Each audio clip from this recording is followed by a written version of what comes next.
ఏడుకొండల వాడికి గోవింద గోవింద, ఏడుకొండల వాడికి గోవింద గోవింద.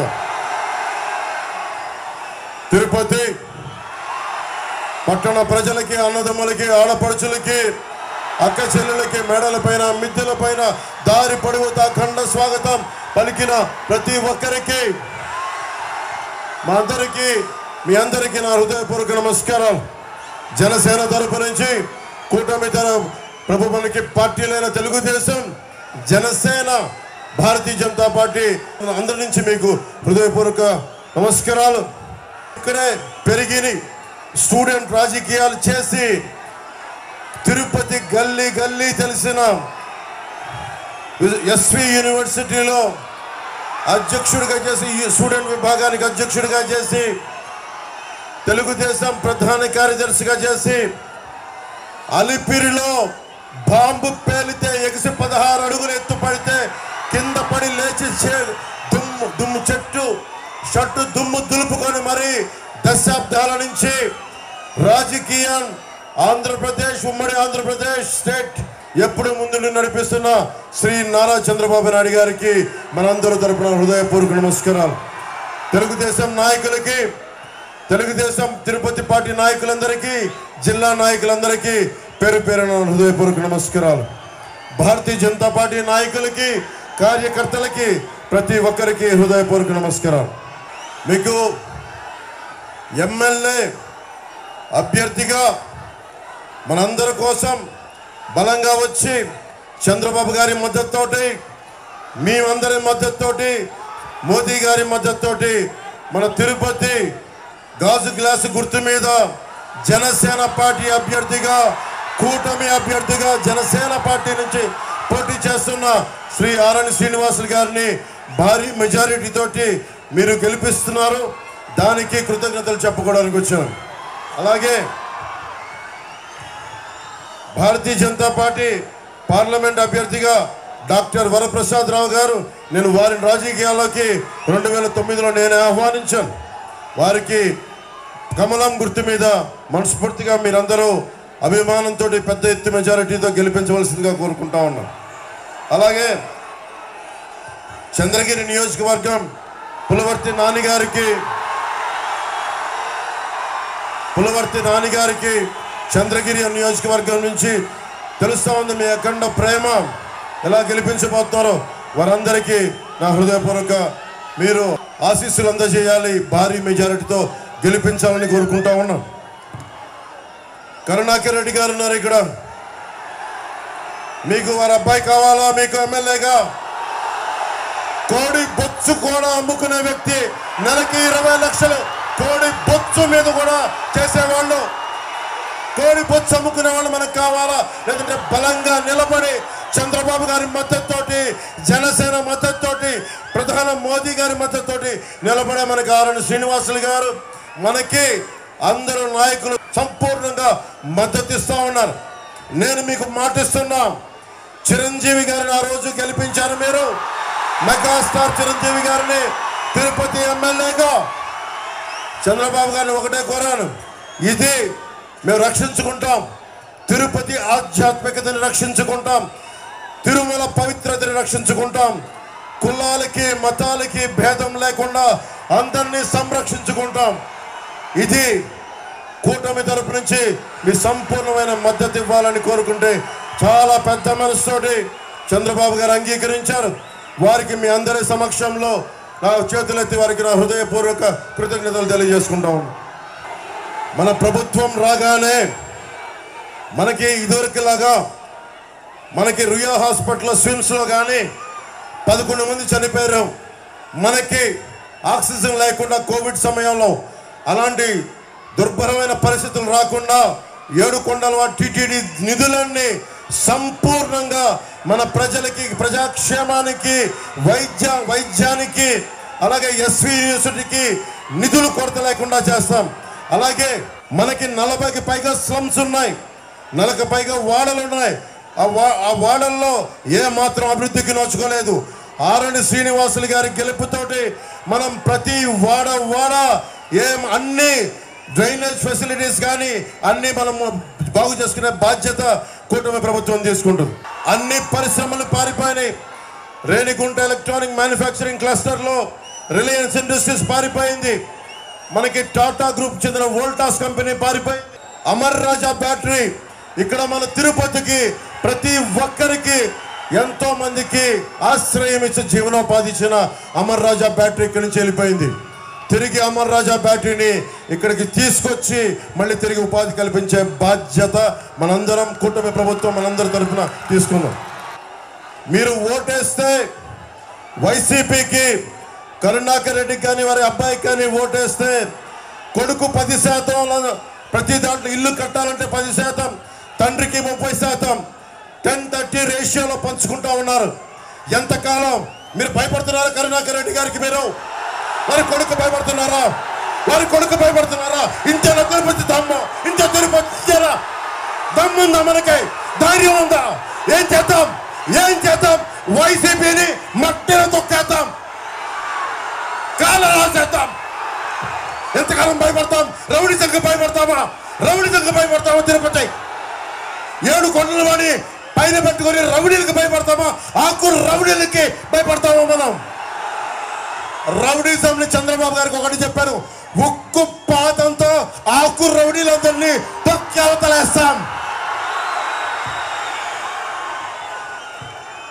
మనకి తాడేపల్లి కూడా ఇలాంటి నియోజకవర్గాలను దీనికి స్ఫూర్తి తీసుకొని కరుణాకర్ రెడ్డి గారు వారి అబ్బాయి వైసీపీ నాయకులు చెవిరెడ్డి భాస్కర్ రెడ్డి గారు కానీ పెద్దిరెడ్డి గారు కానీ అందరూ ఎక్కడ పచ్చని చెట్టు కడిపడితే మొత్తం శేషాచలం అడవుల్లో ఎర్రచందనాన్ని సమూలంగా నరికేశారు.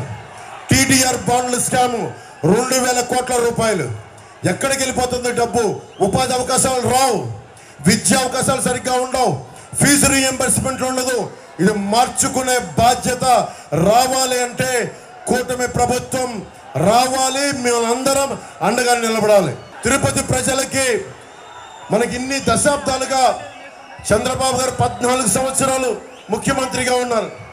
ఎప్పుడు కూడా తిరుపతి ప్రజలకి ప్రతి నెల 2వ మంగళవారం వెళ్ళి ఏడుకొండల వాడిని దర్శించుకునే ఒక అవకాశం ఉండేది. ఈరోజు స్థానికంగా ఉండే మన తిరుపతి ప్రజలకే 2వ మంగళవారాన్ని తీసేశారు. దాన్ని పునరుద్ధరిస్తాం. లడ్డూలు నాణ్యత తగ్గించేశారు, సైజ్ తగ్గించారు, శ్రీవాణి ట్రస్ట్ అని చెప్పి రేట్లు పెంచారు. ఎటు చూసినా అడ్డగోలుగా దోపిడి, లంచాలు, దళారీ వ్యవస్థ. ఒకటే గుర్తుపెట్టుకోవాలి, వైవి సుబ్బారెడ్డి గారు కానీ కరుణాకర్ రెడ్డి కానీ ఇది తిరుమల రిసార్ట్ కాదు, అది ఆధ్యాత్మిక కేంద్రం. ఏడుకొండల వాడు సాక్షాత్తు కలియుగ వెంకటేశ్వరుడు నివసించే ప్రాంతం. అది గొప్ప ఆధ్యాత్మిక నేల. ఆ నేలలో మీరు రిసార్ట్ లాగా చేశారు. తిరిగి దాని ఆధ్యాత్మికతని తిరిగి తీసుకొస్తాం. మనకి ఎంత దారుణం అయిపోయింది చెప్పా మీకు. ల్యాండ్ గ్రాబింగ్ యాక్ట్లో మన పట్టా పుస్తకాల మీద జగన్ ఫోటో, మన పిత్రార్జితం, మన స్వార్జితం మీద. కానీ చివరికి ఏ స్థాయికి వెళ్ళిపోయారు? టీటీడీ ఉద్యోగులకి స్వామివారు ఇళ్ల పట్టాలిస్తే దాని మీద కూడా నవ్వుతూ ఉండే వైఎస్ జగన్ ఫోటో వేస్తూ ఉన్నారు. స్వామివారు అంబేద్కర్ గారి గౌరవం లేదు, పెద్దల గౌరవం లేదు.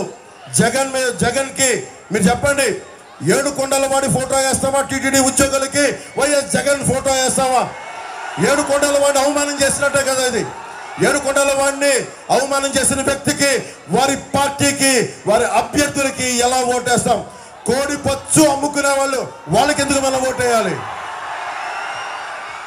తిరుపతిలోనే గోవిందరాజు స్వామి సత్రాలు ఇంకా 40-50 సత్రాలు బాగుండే సమయంలో కూడా 200 కోట్ల రూపాయల ముడుపుల కోసం మొత్తం కూల్చేసి కొత్త కట్టడానికి ప్రయత్నం చేశారు.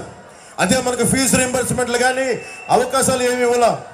చిరంజీవి గారు వచ్చినప్పుడు దాదాపు 1000 మనకి 1600 ఇళ్ళు పైగా శాంక్షన్ చేశారు 2009లో. ఈ రోజుకి ఆ రేకు షెడ్లు తిరుమలలో ఉండే ఇళ్ళకి ఆయన పర్మనెంట్గా స్లాబ్ వేయాలని రాగానే ఎమ్మెల్యేగా చేస్తే ఈ రోజుకి అది 149 ఇళ్ళు మటుకే మనకి మన పైన ఇది వేశారు, స్లాబ్ వేశారు. రాగానే చిరంజీవి గారు ఏ ఆశయంతో చేశారో ఆ ఆశయాన్ని పూర్తి చేసి ఆ ఇళ్ళన్నిటికీ స్లాబ్ వేయిస్తాం. మీ డబ్బులు ముఖ్యంగా తిరుమల హుండీలో అడ్డగోలుగా దోపిడీలు జరిగినాయి. అడ్డగోలుగా స్వామివారు తిరుమల పవిత్రతని మన గతంలో వీళ్ళ నాయకులు కూడా చెప్పారు. 7 కొండల వాడికి 7 కొండలు దేనికి, 2 కొండలు చాలంటే మొత్తం ఏమైందో తెలుసు మీకు. ఎప్పుడు కూడా తిరుమల పవిత్రతని ఎవ్వరు అపవిత్రం చేద్దామనుకున్నా ఆయన నిజరూప దర్శనం గురువారం ఉంటుంది. కానీ ఇలాంటి పిచ్చి వేషాలు వేస్తే కలియుగ వెంకటేశ్వరుడు మట్టిలో కలిపేస్తాడు. అందరినీ గుర్తుపెట్టుకోండి. తిరుపతి వాసులందరికీ చెప్తున్నాను, ప్రతి ఇంజనీరింగ్ పనుల నుంచి 10 నుంచి 15% కమిషన్లు తీసుకుంటా ఉన్నారు. బెదిరించి మళ్ళీ వాళ్ళే మన దగ్గర వసూలు చేసి తిరుమలలో కానీ అన్ని వసూలు చేసి మళ్ళీ మన డబ్బులే మీ డబ్బులే మళ్ళీ మీకు ఓట్ల రూపంలో ఇస్తూ ఉన్నారు. అలాగే తిరుమల దేశం మొత్తం కశ్మీర్ నుంచి కన్యాకుమారి దాకా మొత్తం అందరూ వెంకటేశ్వరుడి ప్రేమతోటి హుండీలో కానుకలేస్తే ఆ హుండీలో వచ్చిన నిధులన్నింటినీ రకరకాల కాంట్రాక్టుల మీద ఎప్పుడు 10-15% దోపిడీ లేదు. దోపిడీ చేసి మళ్ళీ అవి మీకే ఇస్తూ ఉన్నారు. తిరుపతి వాసులందరికీ ఒకటే చెప్తున్నాను, కరుణాకర్ రెడ్డి గారు కానీ వారి అబ్బాయి కానీ ఇచ్చే డబ్బులు మీరు తీసుకుంటే అది ఒకటే చెప్తా ఉన్నాను. తిరుపతి వాసులందరికీ చెప్తా ఉన్నాను, వైసీపీ వాళ్ళు ఇచ్చిన డబ్బులు అవి తిరిగి స్వామివారికి హుండీలో వేసేయండి. ఎందుకంటే అది స్వామివారి సొమ్మది, మంచిది కాదు మనకి. చాణక్యుడు చెప్తాడు, భగవంతుడి సొమ్ము మనం తీసుకుంటే తరాలు ఎగిరిపోతాయని. అందుకని చెప్తా ఉన్నాను, వైసీపీ నాయకులు ఇచ్చిన మీరు సాక్షాత్తు వెంకటేశ్వరుడి పాదాల కింద ఉన్నవారు, మీరు తిరుమల వెంకటేశ్వరుని సేవించుకునేవాళ్ళు. ఆ డబ్బులు దయచేసి ఇచ్చిన తీసుకొని వెంకటేశ్వరం టీటీడీ హుండీలో వేసేయండి. దాన్ని అక్రమంగా తీసుకొని మీ ఓట్లను కొనుగోలు చేయడానికి భూమా కరుణాకర్ రెడ్డి గారు వారి మనుషులందరూ చేస్తూ ఉన్నారు. వడ్డీ కాసులు వాడి సొమ్ముని అడ్డంగా దోచుకుంటున్న మనకి భూమన కరుణాకర్ రెడ్డి గారి డబ్బు భవిష్యత్తులో తెలుస్తుంది. ఎక్కువ కాలంలో లేదు. కూటమి ప్రభుత్వం వస్తుంది, ధర్మం గెలుస్తుంది, మనకి కూటమి ప్రభుత్వాన్ని సాధిస్తుంది. కూటమిదే పీఠం.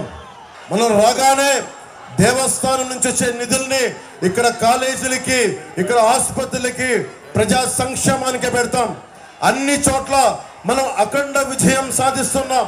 అన్ని సర్వేలు మొత్తం మనదే విజయం, కూటమిదే విజయం, మనదే ప్రభుత్వం. నేను అడుగుతున్నాను, ఒకటే మిమ్మల్ని కోరుకుంటా ఉన్నాం, మనకి ఎంపీ అభ్యర్థిగా 3 పార్టీలు ఉన్నాయి. ఇక్కడ మనకి ఎంపీ అభ్యర్థిగా వరప్రసాద్ గారు మనకి కమలం గుర్తు మీద జనతా పార్టీ, మనకి భారతీయ జనతా పార్టీ మీద పోటీ చేస్తున్నారు.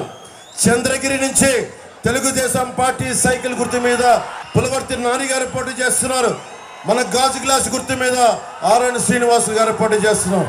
వేదిక పైన ఉన్న సిఆర్ రాజన్ గారికి, నరసింహ యాదవ్ గారికి, డాక్టర్ హరిప్రసాద్ గారికి, చంద్రప్ప గారికి, సుగుణమ్మ గారికి, కిరణ్ గారికి, అజయ్ కుమార్ గారికి, మోహన్ గారికి, చిట్టిబాబు భీమనేని గారికి, ఏం రత్నం గారికి, ఏ కృష్ణ గారికి, లక్ష్మీపతి గారికి, వినోద్ గౌడ గారికి, భారతీయ జనతా పార్టీ నాయకులు భానుప్రకాష్ రెడ్డి గారికి అందరికీ నా హృదయపూర్వక ధన్యవాదాలు తెలియజేసుకుంటూ, ఇప్పుడు తక్కువ సమయం ఉంది కాబట్టి మీ అందరినీ ఉద్దేశించి అన్ని చంద్రబాబు గారు చెప్తారు. వారి మాటలు విందాం, వారి సందేశం విందాం.